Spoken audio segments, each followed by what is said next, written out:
ఈరోజు నాకు ప్రార్థన రావట్లేదు అంటే ఇంకోసారి మీకు ఆ మాట వచ్చింది అనుకోండి మీ నోట్ల నుండి, అపవాది నన్ను ప్రార్థన చేయనీయట్లేదని చెప్పండి. ఎందుకు అని అంటే అపవాదియే ఆపుతూ ఉంటాను. రాకపోయినా నేను కనీసం నోరు విప్పి మాట్లాడతాను. నేను ఒకటి చెప్తానండి, చిన్న చిట్కా.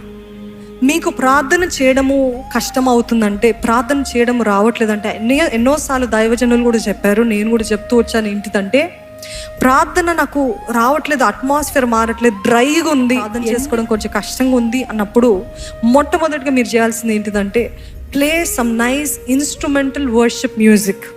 ఓకే, ఆ వర్షిప్ మ్యూజిక్ ప్లే చేస్తూ మౌనంగా ఉండి నేను ప్రార్థన చేస్తా అంటే రాదు. ఫస్ట్ స్టెప్ మనం తీసుకోవాలి.